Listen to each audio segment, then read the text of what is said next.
宋景这回是真的生气了，若是不弄死这个带头的守将，他会不爽快。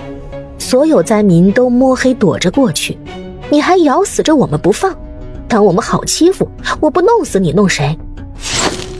染了毒液的箭矢朝着守将射了出去，然后百步穿杨，嗖，正中守将眉心。灾民中有射箭高手，箭中也有剧毒。他们何曾想过灾民有百步穿杨的剑术高手，可接下来等待他们的不止宋景射杀守将的一支毒箭，而是密密麻麻的箭雨朝着他们射去。萧家村的所有弩箭手看见宋景一箭放倒守将，明知自己射不准，却不管3721，直接对着城门处一通乱射。2000守军害怕毒箭，只能防护，根本没有一人敢不怕死的往前冲。而宋锦因为明知会有一战，早给萧家村所有弩箭手每人分发了50支毒箭。快撤！快撤！撤到城内！守军从来没有这么窝囊过，他们总算害怕了。2个时辰后，8000灾民一个不少成功远离永安府60里，奇迹般全部活了下来，虚脱瘫坐在荒野上。不能停，还要继续走，赶紧离开永安府地界，赶往下一个府城。我走不动了，早晚的老天还要折磨咱们到什么时候啊？自从地龙翻身以来，危险就没有消停过。不要说老少病残，年轻壮劳力都要撑不住了。下个府城的知府别是个狗官才好，要是再来一次，真要死人了。赶紧赶路，赶到明日午时都给我撑住了，实在走不动的老人孩子，自家壮劳力背上走。萧家村逃荒队这次赶路一直在队伍的最后面。沈玉看着队伍前面带队赶路的宋锦，眸光暗淡，一脸生无可恋，又被打击了。他亲眼看见宋锦冲在第一个，百步穿杨射杀冲出来的守将，连眉头都没有皱一下，而他却像个金疙瘩，让阿二保护着。他认输了。单凭胆识、谋略、勇气这3点，就足以让宋锦光耀四射，盖住他所有光华。偏偏这3点他一点也没有，只有经理体质。一如赵钱说的，他就是辅助的，可有可无的。沈姑娘，接下来安全了，我就不护着你了。阿二看见阿3、阿4回来的身影，对沈玉匆匆丢下一句，便转身离开了。就连阿二都迫不及待想远离他，他就这么不招待见吗？你再这副要死不活的模样，等落户后，我就给你找户人家，把你给嫁了。沈老爷仍旧以为沈玉还想给萧衍之做妾，要气死了。爷爷不要，我不嫁。他要嫁，也要嫁天底下最优秀的男人，独宠他的男人。8000灾民接连10日匆匆赶路，终于彻底离开永安府，进入了新的地界瑞安府，并且在午时，灾民们看见了一条10数米宽、长满禾草的浅河横亘在面前。水，喝！这回所有人都有水喝了，而且还是他们取之不尽并未断流的浅河。河水不是地下河和石缝出来的山泉水，生喝肚子容易生虫，等煮开再喝。前面灾民已经下了浅河喝水，他想阻拦也已来不及，毕竟这是第一次见到取之不尽的能喝的河水，谁都会激动。萧家村逃荒队所有人听到宋锦说河水生喝肚子会生虫，吓了他们一个个刹住脚步。以前宋锦让他们煮开水再喝，是因为提防感染食疫，如今生喝河水肚子会生虫一说，真是耸人听闻，见所未见。而且以前西北未干旱时，村民也没有少喝河水，一个个都是这样活过来的。不过大家伙想到宋锦带着他们一路活了下来，是让干啥他们就干啥。当8000灾民扑往浅河喝水，只有萧家村逃荒队一个个拿东西去装水。沈玉听到宋锦说喝生水肚子会生虫，心里嗤笑的不行。他都等不及宋锦哪天被人打脸，狠狠的打脸。只是他做梦都没想到，半个月后，他不仅没等到宋锦被打脸，反倒是他先被打脸了。半个月后，8000灾民有大半都在喊肚子疼，尤其是孩子都疼哭了，甚至还腹部鼓胀拉便血。大人们也赶不了路了，疼得瘫在一边。只有萧家村逃荒队的一个个好端端的，面面相觑的同时，也暗暗庆幸他们全都听宋锦的。生喝河水，人肚里真的会长虫子？要是有个能看透肚子的东西，你能看见他们的肚子里，这时住着都是小虫子。宋锦一点也没有危言耸听，若是他没有断错的话，浅河里应该满是血吸虫的虫卵。萧家村逃荒队因为河水烧开了再喝，血吸虫卵大概率能杀死，如今大家伙才能完好无缺。这么恶心？不过他表现还算好，反倒是他身后的阿二他们吓得一个个面白如纸，干呕起来。其实他们没有听话，瞒着宋锦偷喝了生的河水，而且还是阿二作死带头喝的。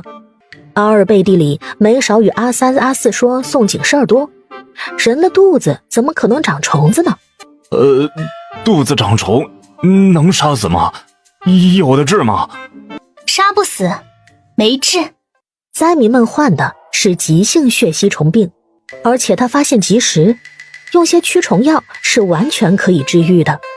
但他怀疑阿二作死不听他劝告，所以故意这么说，让阿二长长记性。阿二咚一声跪了下去，啪啪给了自己2巴掌。爷，我该死，日后我和阿三阿四可能不能伺候爷了。什么意思啊？都怪阿二怂恿我们喝生水，他还说什么？他还说萧夫人事儿多。哼，阿二害得他们肚子长虫子，这个仇一定要报。阿三阿四，我事儿多，放心，虫子才长几天，你们死不了。言罢，转身拿了个麻袋走了。这次8000灾民全都喝了河水，即便没发作，肚里也一定感染了血吸虫病。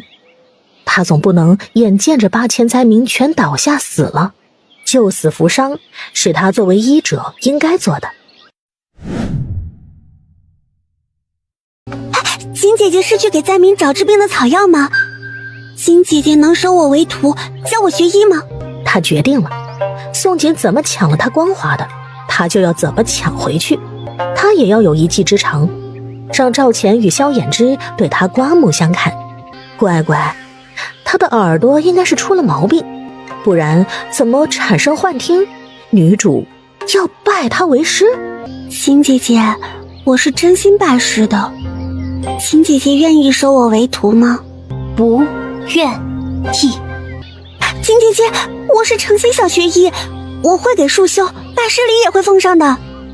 沈玉见宋锦一口拒绝，心下着急，一咬唇就往袖子内掏出一块四四方方被颈部手帕包裹几层的东西，递向宋锦。为了学医抢夺光华，沈玉是真舍得将所有豁出去。金姐姐，这是我在观音神像内捡到的，不是银色的，而是金色的。沈玉就不相信宋锦能经得住金块的诱惑。这块前朝金块是他一次做梦在一间破庙里捡到的，事情赵钱阿二他们都知道。玉妹妹，你福气厚，这东西你用着不会招祸，可惜我命薄，用了会折寿。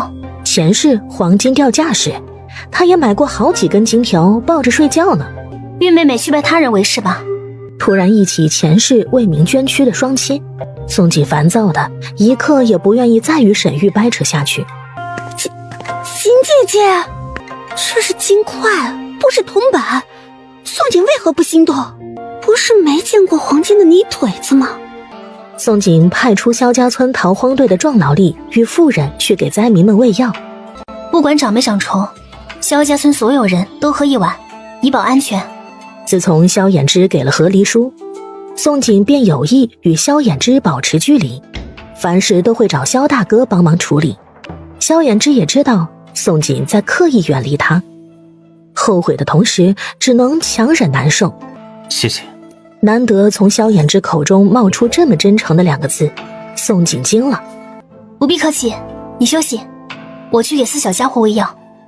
不容易呀，未来皇帝、未来首辅的金大腿都给他成功抱上了，这后台关系硬得没谁了。日后他将生意遍布大号，成为大号首富，在古代横着走便指日可待了。宋锦端着汤药前去找4小家伙时，满脑子都在美滋滋计划落户后怎么发财的事，心情愉悦的模样让难看的雀斑脸不禁明亮变美了几分。阿二，我感觉他脸上斑点似乎少了许多，是我看错还是记错？阿二这颗肚子疼得想骂娘，哪有心情去看宋锦？别看错了，他脸上斑点1颗没少，我瞧着是长得更多了。完犊子，他们爷中毒太深，果真被宋锦迷得神魂颠倒的。8000灾民喝下宋锦配制的汤药，仅半天就明显看到效果。最明显的一个效果便是腹痛难忍、惨哭的小孩子都不哭了，耐炕些的大人们也能行动去找食了。直到第3日，灾民们总算大难不死，不仅一个不少神奇活了下来，甚至能赶路了。赵钱又看向宋锦，眸光更加炙热。宋锦果然是个宝藏女人，越是挖掘，惊喜越多。她不仅擅长领兵，还擅长医术，胆识谋略一点丝毫不差于男人。虽然有些爱财，正因为她爱财，才显得她个性鲜明。萧衍之看着宋锦的眸光则是愈发暗淡。自从宋锦拿走和离书后，他没有在他脸上找到一丝伤心的表情。越靠近南方，他似乎越发开心了。他这是真的把他弄丢了。娘，水水怕冷，想与娘一起睡。水水发现最近娘都不与爹爹说话了，爹爹脸上再也看不见笑容了。他觉得娘可能和爹爹吵架了，还有他最近很烦恼，不知道要不要告诉爹实话。这个娘不是原来那个娘。宋锦看见水水，是瞌睡虫愣是一下全给吓跑了。他真的不愿与4小家伙过多亲近，不能再给孩子错觉了。可是看着一脸软萌、眉眼弯弯的水水，他实在开不了口拒绝。宋锦还没来得及说完话，水水像只欢快小兔子，一下蹦到他身上，一点也不给他开口拒绝的机会。谢谢娘。娘，好冷，睡不着。娘教我唱歌嘛，娘以前老是抓着我要教我唱歌呢。我有吗？宋锦努力回忆，愣是想不起来原身曾经教过水水唱歌的一幕。我怎么感觉水水话里有坑啊？水水不会是骗我的吧？有啊，娘唱歌可好听啦。以前那个娘才没有教她唱歌，而且那个娘唱歌如狼嚎鬼叫，水水如今想想就害怕。不过她相信这个娘又美又飒，唱歌也一定好听。她想了一会儿后，只能硬着头皮教水水唱歌。红伞伞，白杆杆，吃了就要烫板板。白杆杆，红伞伞，吃了立刻完蛋蛋。看见红伞伞，白杆杆，吃货都要靠边站，不然就要水管管，圈圈将你埋闪闪。好听，娘，水水要学。水水就知道这个娘不会让她失望，尤其她娘唱歌的时候，一脸好温柔啊。这个娘她太喜欢了。我唱这首歌不是因为好听不好听，还是教你认识毒蘑菇。日后你和金木火看见红伞伞、白杆杆的蘑菇，可千万记得不能去摘哦，否则真可能躺板板睡关关。娘放心，水水记住了，红伞伞、白杆杆的蘑菇不摘，不然要睡关关。聪明孩子。要不是以后要分开，水水这么机灵，他都有点想收为徒，从小教育传水水医术了。那娘快教我唱。红伞伞，白杆杆。于是夜深人静，萧家村所有人沉睡的时候，偌大一个山洞低低回荡宋锦悠扬的歌声。耳尖的赵钱听到宋锦的歌声，睁开眼，看见他一脸温柔教孩子唱歌，不由失神。这是他第一次捕捉住宋锦温柔似水的一面。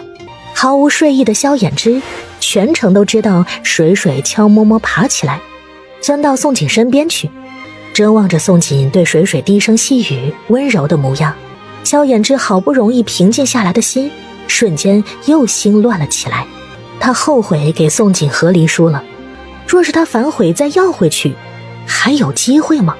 另一个人也没有睡意，这人便是沈玉。住在山洞躲避寒潮的这段时间里，沈玉感觉自己锦鲤体质真的没多大用。他确实有做梦，梦见北方一夜之间，一个小村落200多村民全部化作冰雕。可是知道梦境又怎么样？寒潮还不照样来袭。而他最近吃的全都是宋锦找回来的吃食，每次与宋锦一比较，他就发现自己哪都不如宋锦，当真应了一句：没有对比就没有伤害。府城门是开的，而且府外大了周棚与膨胀。赶路1个月，小年夜前夕，8000灾民终于如愿抵达了南方第一个府城。是的，真正的南方，府名南安府。当8000灾民看见南安府城外搭建的周棚与膨胀，全都激动疯了，宛若在长久的黑暗中看见了一束光。逃荒这么久，他们总算等到了朝廷的援助，8000灾民怎能不激动？太好了，瞧着南安府外的周棚与帐篷，咱们落户有望了呀！许通判、金同志，赶紧帮忙安置灾民。如果这次迎接灾民的事情办得好，一知府离上调京城也不远了。这是他的老师给的机会。姚百户见城内匆匆走出几百人影，并且为首似乎是府城的知事主簿，激动地敲响铜锣。大家伙放心，南安府的知府是好的，那些知事主簿们守军来给咱们安置的。大家伙儿把自家户籍拿出来准备好，一会儿不要拥挤，各家派1个户主登记，其余人原地等着，咱们一定落户有望，知府会安置咱们。宋锦此时也是无比开心，他不仅完成了护送1残4小艰巨任务，还救了娘家人，保下全村人一个不少走到最后，甚至还额外帮助了8000灾民。最重要，他终于可以分户出去了。他等这一天实在够久了。萧衍之看着宋锦眉眼弯弯的小脸，心里一时说不清是何感受。他既想落户，又怕与宋锦分户，害怕2人关系覆水难收。户籍你给我一下，我去登记。萧衍之看着他伸过来的手，冷白肌肤的俊脸连最后一点血色也消失殆尽。他很想说我不想分户，可当看着他一脸期待，笑得见牙不见眼，他忍着心口窒息的难受，将户籍拿了出来。你先与我娘家人一起，我去登记完就来。陛下隆恩，令知府大人安置南下灾民，但凡是西北灾民，皆可凭借旧户籍更换新编户，日后可在南安府落户定居。没有户籍则视为流民逃犯，不予落户，除非有族人联名作保。有户籍者则可入住帐篷，领2日粥水与御寒等物。2日后会有衙役带着你们前往南安府管辖各个县城，分开落户。啊，落户需要缴纳银钱吗？如果需要，得有多少啊？逃荒在外，我们身上所剩银钱不多了呀。知府大人、同知大人、通判大人考虑灾民逃荒不易，已命各县由原3两银钱统一降至到2两。一些全部身家加起来不到2两银的灾民，听到落户需要2两，直接哭了。村长三叔公听到好些灾民没有银钱安置落户，叹息的同时，也为萧家村暗暗松了一口气。宋锦早就为全村人挣了500两银，若加上赵钱、沈玉、宋锦娘家人3户，整个萧家村一共53户。53户落户费用一共106两。办完户籍落了户，并不表示朝廷就会免费分房子分田地了。房子田地这些都得灾民自己掏钱，朝廷只会廉价租售。落户后的生计才是最为艰难的。开始登记户籍，每家户主过来排队登记，领粮食、领御寒衣物就行，其他人先附近候着，别过来凑热闹挤一堆。3人登记完，总算轮到了宋锦。知识接过宋锦递来的户籍，打开看见户主名与户籍本上的一个特殊关戳，瞳孔不由一缩。你相公就是2年前西北监府科考小3员，他人呢？为何不自己过来登记？他眼下双腿受了伤，过不来。他不得不紧张啊！县市、府市、院士连拿1甲的小3员，是个有希望与全大号各府竞争考上举人、状元的人物，可别逃荒路上死了。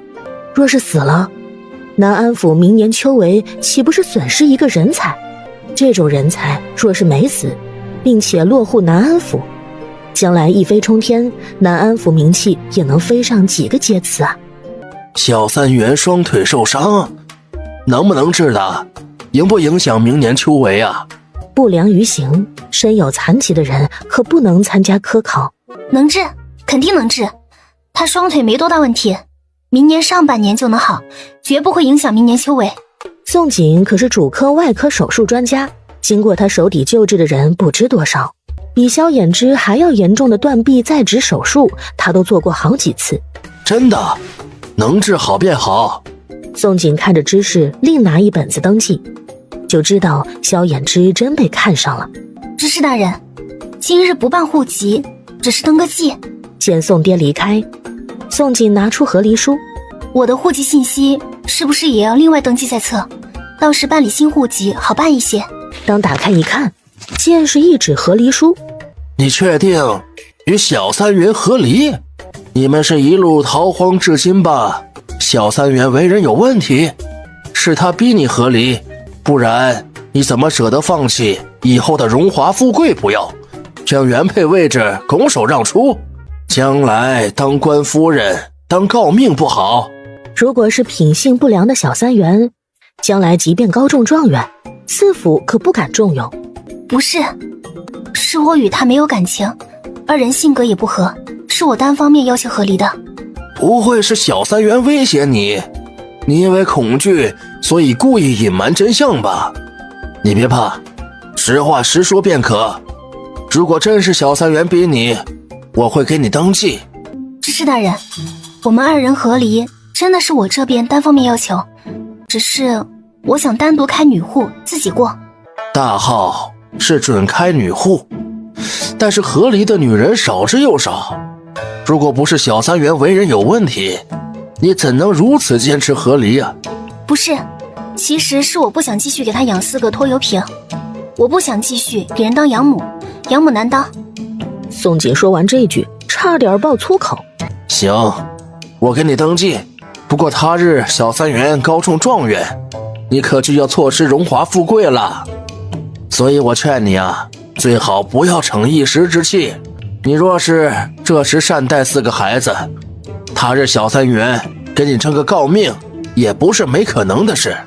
知识大人，我不是逞一时之气，我也不要什么诰命，麻烦知事大人帮忙分开登记我户籍信息便是。行吧。排在他身后的赵钱看着宋锦先拿出和离书，后又坚持让知识登记信息，心里头震撼实在太大了。这女人和离也太干脆了，说抛弃男人就抛弃了，这是对男人真的一点也不爱啊。宋锦办完了登记，便去领了属于自己份额的白粥、御寒棉衣、棉被等物。于是宋锦的左边帐篷是娘家人，右边是赵钱，再过去是沈玉。当萧大郎将萧衍之推进帐篷，四小家伙也被刘氏送了过来。闺女，我那边难挤，四小崽子回你自己这边住。好不容易安定下来，不必再逃荒。刘氏是恨不得自己闺女与女婿单独接触，但是帐篷真的不大，只有10平的样子，中间一堆篝火烧着一锅水，老宋家9口人住在一起十分拥挤，他只能将四小家伙送回来。娘，我要和你住一起。我也都是。好，你们姥姥那边确实挤不下，你们回这边住挺好。四小家伙都是敏感的孩子，他们一致觉得爹娘吵架了。毕竟他与萧衍之已经算是正式和离了，二人孤男寡女的，实在不好单独住一个帐篷。四小家伙被送回来，反而能化解他与萧衍之的尴尬。然而他不知道的是，萧衍之此刻是恨不得想与他单独相处，想告诉他，他真的后悔了，后悔给他和离书与户籍本，而且他不知道一知府会让他们落户何地，万一与他分开了呢？如今户籍只是登记，还没有正式办理，事情其实还有转圜的余地。金木水火，你们过来吃粥。等四小家伙接过去吃粥时，他又端着一碗走过去递给萧衍之，尴尬地找话说：你应该被知事大人看上了，知事特意打听了你腿脚的事，还将你的户籍信息另外登记在册。萧衍之原本见他端着粥走来，心里还在想着如何对他敞开心扉。不错，他腿脚有问题，怎能再拖累他？他已经按照当初承诺护得他与四小家伙周全逃过灾荒，他也应该按照约定与他和离，任他高飞。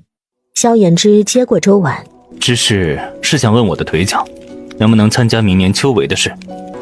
对，是问了你的双腿情况。刘匪那事我挣了笔大钱，应该够银两给你找神医治好你的双腿。接下来落户后，你只管专心读书，争取明年就参加秋闱。参加秋闱，考上举人、状元，当了官，便能过个富贵的日子。四小家伙便有下人照顾，他都替他并且四小家伙打算好了。你的意思，你要等我治好双腿才……对，逃荒路上我不是和你说过，落户后等治好你双腿，安置好你和孩子，我再离。开子宋锦没能说出口，因为他发现水水蹲了过来，眨巴着乌黑的大眼睛等着他往下说。水水吃完了。你娘和我说话，你娘不是给你们几个做了玩具吗？先一边玩去。萧衍之这刻是激动坏了，害怕自己听错了，看见水水突然冒出来，忙着想将水水支开，想再听宋锦说一次。他若没听错，他是说等他治好双腿再离开，这简直太好了。找神医治好双腿至少要半年时间，他有半年时间对他表明心意。若是等他治好双腿高中状元，他又愿意给他一次机会，他一定视他如珍珠。他若愿答应再加他一次，他这一辈子愿意只他一个女人，甚至会努力给他争一品诰命，让他成为皇宫以外最尊贵的女人。水水看见自己爹爹忽然上扬的嘴角，就知道娘一定说了什么好话，让爹爹开心了。他很快反应过来，好呀，爹爹，让娘陪爹爹说话。他捣乱了一下，立即心领神会，很识趣，急忙去带走金木火。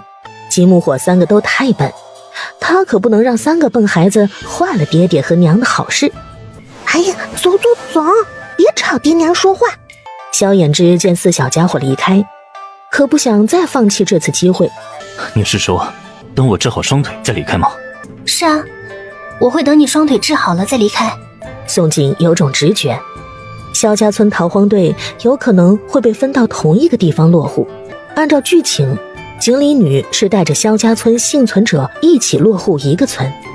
眼下只要有锦鲤女沈玉在，作者就会千方百计将沈玉与萧衍之凑成官配。结果又被宋锦猜对了。知事大人特意让我来通知你们，你们萧家村53户一起分到永福县。永福县的狠黑村正好有足够空房子与荒田荒地，你们想办法准备足银钱去狠黑村安家，别错过这个好机会。宋锦听到狠黑村3个字时，是忍不住张大了嘴。果不其然，不仅全村人分一个地方落户，连村民都舍不得改变。知事这么特意安排，一个可能是冲着萧衍之小3元身份，提前替萧衍之未来铺路。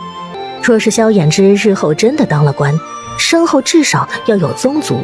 另一个可能是种田文作者的操作，这巧合多的让他说不出话来了。像萧家村这种整个村一起迁户分往一个地的，还是大号史上头一回。萧家村逃荒队也在3个衙役带领下前往永福县。阿二很会来事，给3个衙役各塞了1两银子。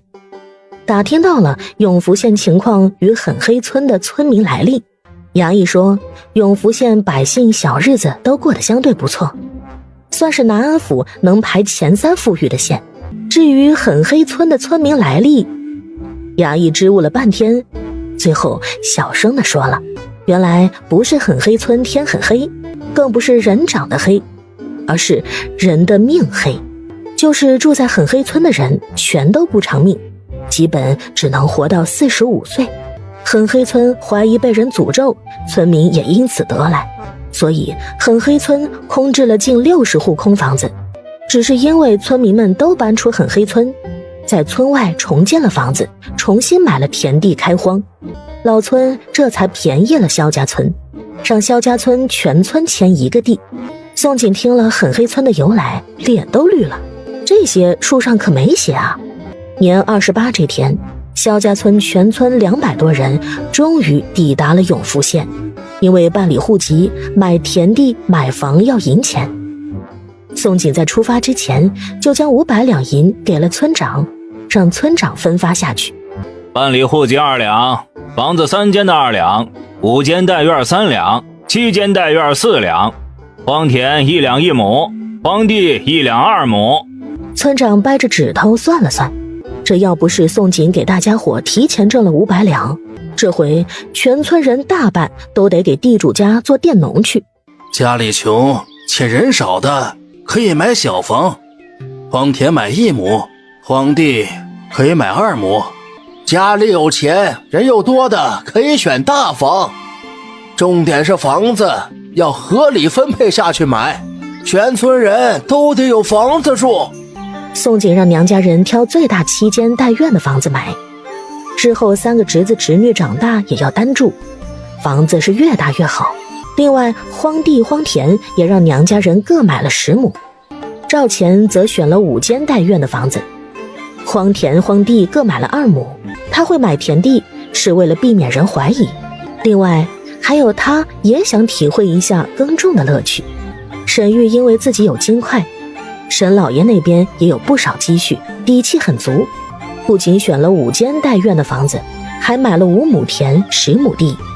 宋锦最后一个办理户籍，买田地买房子，因为他不想被娘家人知道他今日要离京叛道。因为之前知事做了登记，宋锦只是说明了一下和离原因，署里没问什么，便替他在和离书上盖了戳，然后还给他办理了分户。当2本新户籍递到他手中，宋锦一开心，人也豪横起来。他帮助萧衍之买了5间带院房子，没买田地，萧衍之腿伤若治好，明年就要参加科考，不需要耕种。至于宋锦自己，自然是买，不仅买了7间代院房子，还买完了狠黑村剩余的所有荒田荒地。当宋锦眉头也不带皱一下，一口气支付了80多两银。2个书吏嘴巴是张大的，足以塞下鸡蛋，久久忘记合上。老天爷，这群真的是逃荒的？咋都这么有钱啊？黄昏时，萧家村所有人终于抵达了狠黑村进村口的一块石碑前。那边的村子是狠黑村搬出去的原村民，你们外地来的最好不要主动去招惹他们。当所有人看见狠黑村的荒芜和杂草，老天爷啊，这些房子还能住人？可别住一晚上就给塌了。闭嘴，什么话都敢乱说。刘氏见张氏嘴碎没节制，又往张氏身上踹了一脚。宋锦也放眼望去，墙体开了裂，屋顶瓦片碎裂了许多。带院子的房子因为荒了多年，院子内长满了比人还要高的杂草。不过有房有地有田，宋锦真的很满意了。好日子都是人过出来的，不是上天给予的。有劳差大哥带路了，这3两银子，3位差大哥拿去买酒水喝。你们今夜捯饬，明日年29，百姓都要置年货，你们要置家时记得带上户籍本，外地来的不带上户籍可能买不到东西。好嘞，多谢差大哥。大家伙赶紧找到自己家房子，房子暂时先住着，房契地契在咱们手上，等日后咱们日子好了再推倒重建。找到自家房子，东西放下后，小队长们去清理干净一口井来，咱们要用水。妇人们则先帮助二郎家、老宋家、沈姑娘家、赵公子家拾掇。全村人能活到今日，全靠这4家的帮助，全村里人都应该铭记在心。当整村人都收拾好自家房子安定之后，闲下来的宋锦娘家人才惊悚发现一个问题，每家每户都只1座房子，为何他们闺女2座？因为钱多，还是这里头另有猫腻？闺女，你老实交代，你为啥买2座房子？小姑，是不是胭脂妹夫不止砸断了双腿，其实那个地方也砸了，不好使了？你们想哪儿去了？我这不是因为有钱有底气吗？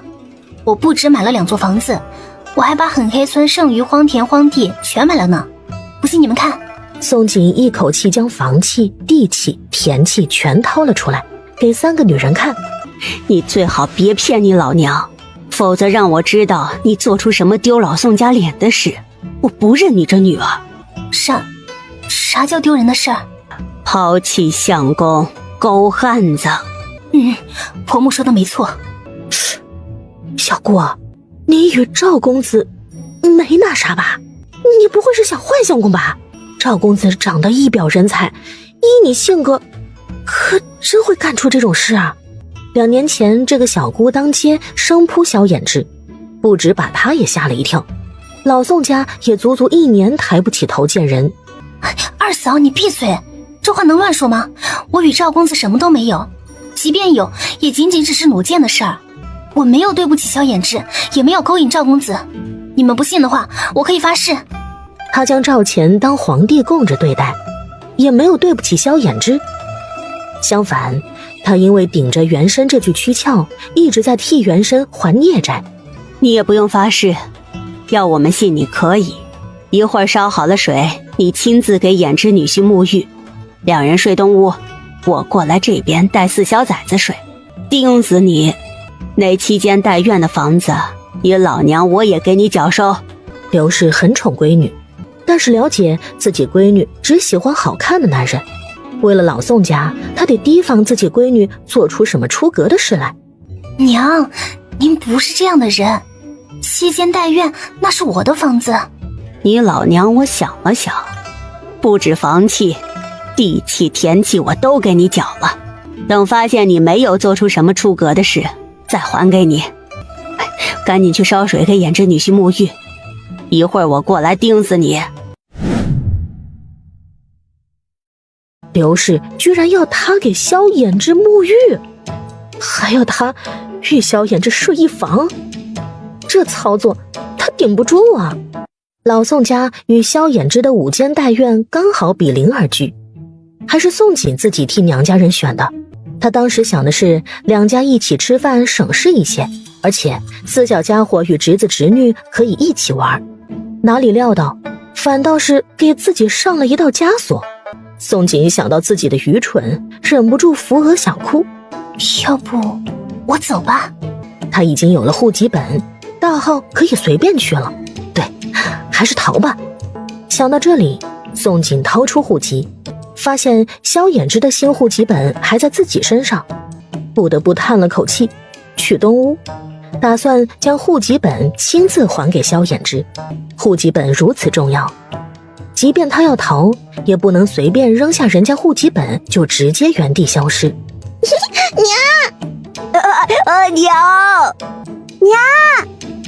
娘4小家伙太开心了，他们不仅住上了新房子，再也不用逃荒了，爹爹心情也变好了。最重要，他们与娘以后有很多机会在一起了。瞬间被抱住腿的宋锦整个人僵化，他刚怎么忘记了东屋还有4小家伙，今夜想逃，恐怕机会渺茫了。你们4个先出去院子里玩吧，我有话与你们娘说。水水恨不得爹娘以后腻歪在一起，第一个反应过来。好的，爹。哎，走，出去，不要打扰咱爹娘。我的户籍已分了出去，这是你的新户籍，你看下有没有问题？萧衍之接过了户籍本，看都没看一眼就扔到一边。我想对我2年前对你的冷淡道歉，你可以原谅我吗？因为2年前你生扑我才会有先入为主的观念，以为你是不好的。我很抱歉，其实你很好很好，好到他不想放手，只想一辈子绑着他，让他一辈子都是他原配，专属他一人。眼下他只希望宋锦能原谅他之前的错误，只要2人彻底冰释前嫌，他就有机会让他永远留下来。逃荒一途，我对你态度恶劣，还有孩子对你的恶意，也希望你别痴心。至于合理一事，岳父岳母那边我会亲自向他们请罪，孩子这边我也会与孩子说清楚，但只求你能永远留下来。这句贪心的话，萧衍之没敢现在就说出口。只求你不要心存芥蒂，倘若你不愿意再住一起，我会遵从你的决定。他知道宋锦另外买了一座7间代院的房子，应该是想搬离。他心里虽难受，却也明白他这么做的用意。宋锦做梦都没想到萧衍之会对他道歉，甚至说了这么多，也替他设想这么多，周到。宋锦的心情顿时百感交集，脸色也一言难尽。他不知应如何回答萧衍之。他刚刚还因为娘家人并且住一起的事，想学原身丢下他独自逃跑来着，这回害得他都不好意思说逃了。萧衍之见他正望着他不说话，你的嫁妆我会补偿回你，在前我有写精益破题技巧与5篇策文，明日带你去县城找书丝卖了，明年秋闱书生们很需要，这些应该能换回不少银两。2人合理，男方本就该如数归还女方嫁妆。他的嫁妆是一个金头面6匹棉布，当时值20两。萧衍之这么做其实是希望2人不好的过去让他过去，一切从头再开始。